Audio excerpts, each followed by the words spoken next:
ایک انجانا خوف بیٹھ گیا تھا۔ میں مکہ مکرمہ پہنچی تو حرم پاک کی فضاؤں نے مجھے اپنے حصار میں لے لیا۔ وہ مقدس مقام جہاں پہنچ کر بڑے بڑے بادشاہ بھی بھکاری بن جاتے ہیں، میں بھی ایک بھکارن کی طرح وہاں پہنچی تھی۔ جب میری نظر پہلی بار خانہ کعبہ پر پڑی تو میرے ضبط کے سارے بندھن ٹوٹ گئے۔ میں وہیں صحن کے سجدے میں گر گئی اور اپنی سسکیوں کو روک نہ سکی۔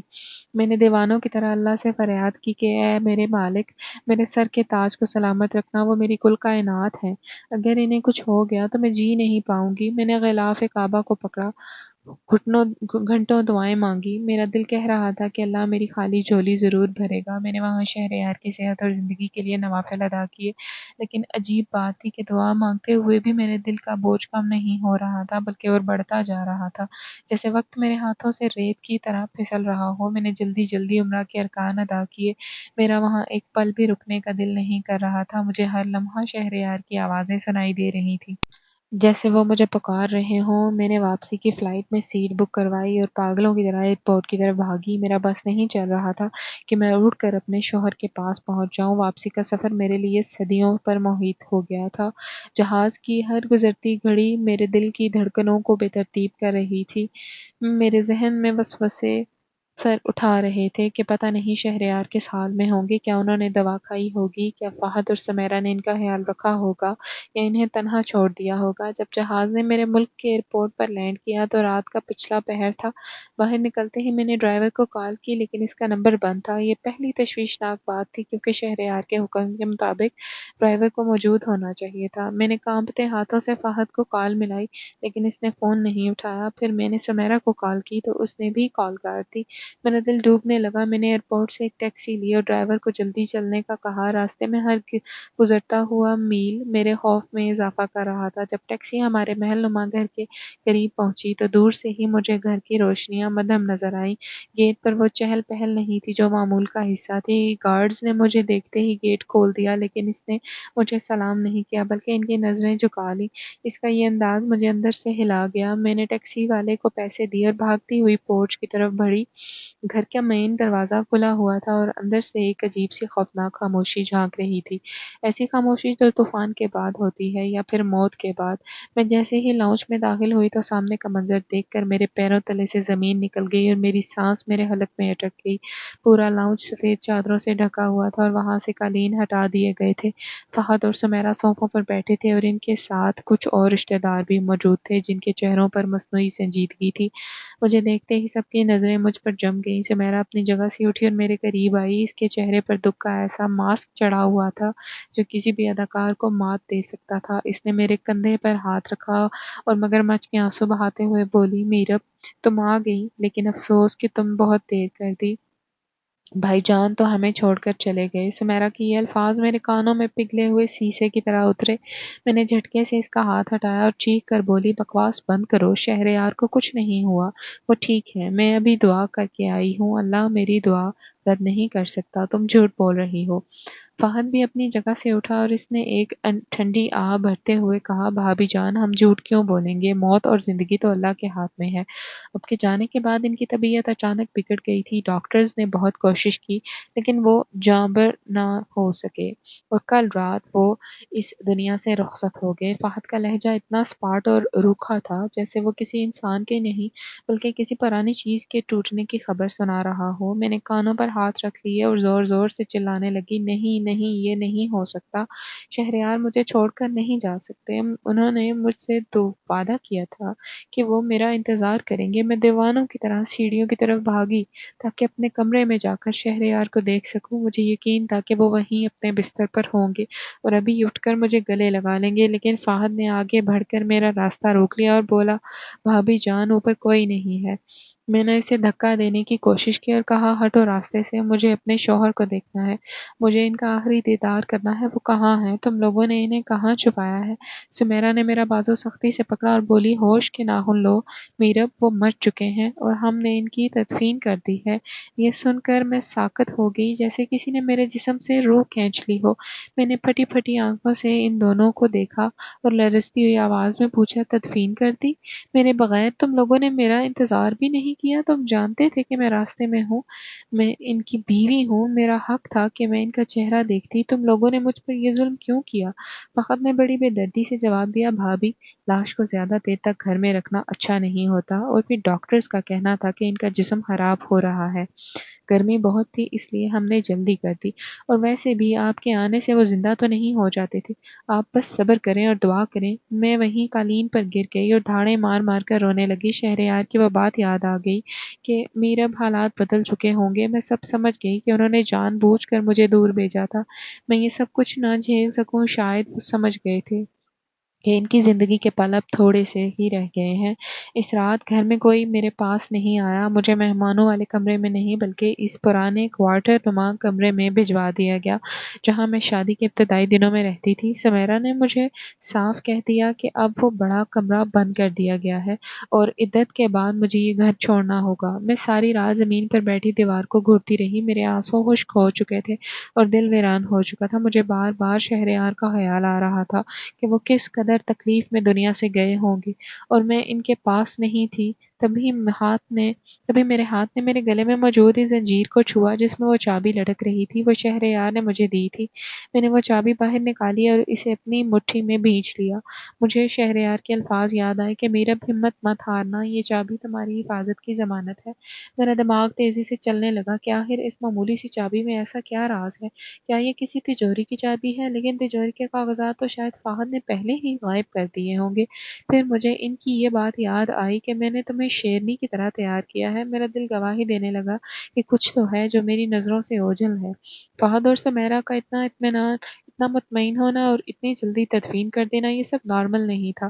مجھے کچھ کرنا تھا، مجھے سچ کا پتہ لگانا تھا، اس کے لیے مجھے کچھ بھی کرنا پڑے۔ رات کا دوسرا پہر شروع ہو چکا تھا، گھر میں سناٹا تھا، فہد اور سمیرا شاید اپنی کامیابی کا جشن منا کر سو چکے تھے۔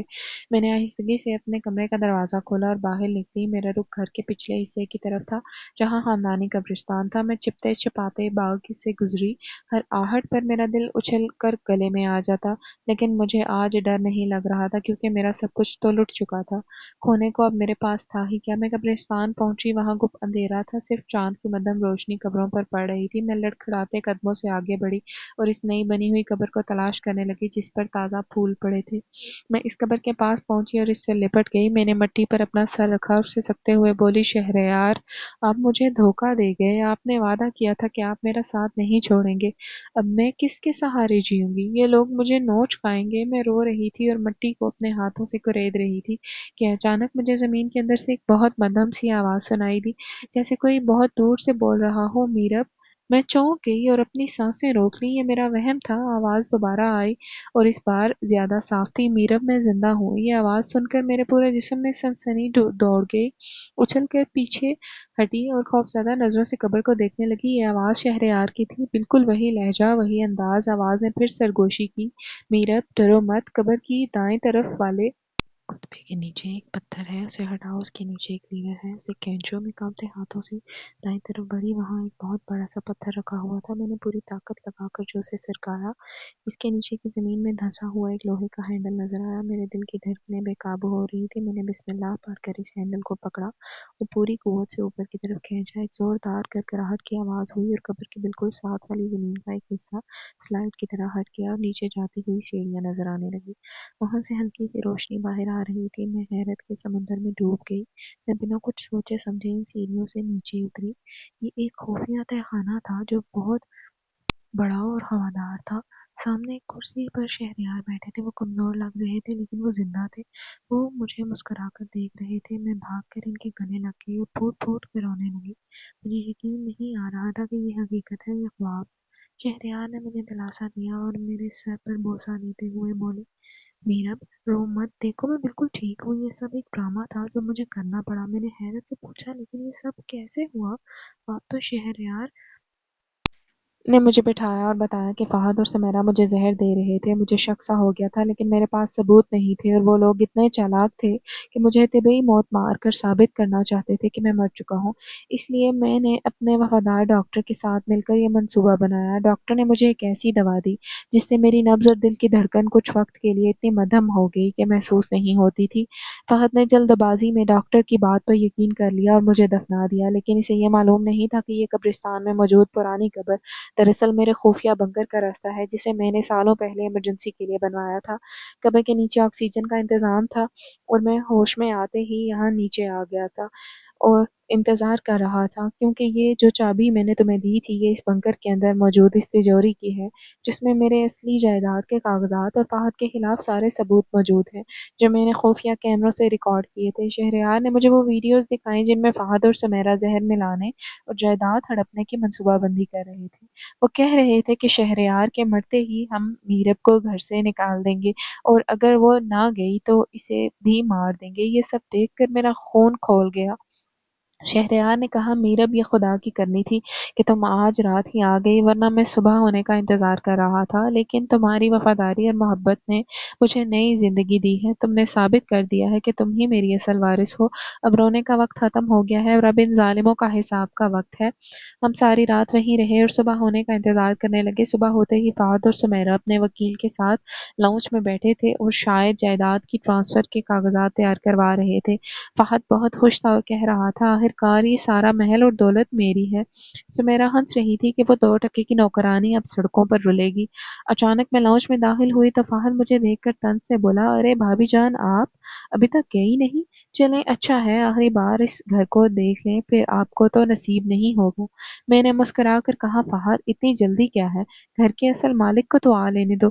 فہد نے حیرت سے پوچھا، کیا مطلب؟ تبھی میرے پیچھے سے شہریار کی باروب آواز گونجی، مطلب یہ کہ میں ابھی زندہ ہوں۔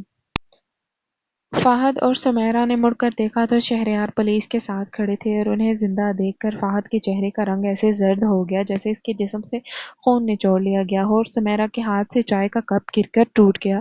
فہد ہکلایا، بھائی جان، آپ تو مر شہریار نے آگے بڑھ کر فہد کے منہ پر ایک زوردار تھپڑ مارا اور کہا، میں مرا نہیں تھا، بلکہ میں نے تمہیں بے نقاب کرنے کے لیے موت کا ڈرامہ کیا تھا۔ تم نے مجھے مارنے کی کوشش کی اور میری بیوی کو گھر سے نکالنے کی سازش کی، لیکن تم بھول گئے کہ عزت اور زندگی اللہ کے ہاتھوں میں ہے۔ پولیس نے آگے بڑھ کر فہد اور سمیرا کو ہتکڑیاں لگا دی۔ شہریار نے وہ اصلی وصیت نامہ لہرایا اور کہا کہ میری ساری جائیداد میری بیوی میرب کے نام ہے، اور تم دونوں اب اپنی باقی زندگی جیل میں کاٹو گے۔ فہد اور سمیرا میرے پیروں میں گر کر معافیاں مانگنے لگے۔ پولیس انہیں لے گئی اور شہریار نے مجھے گلے لگا لیا اور ہم نے اللہ کا شکر ادا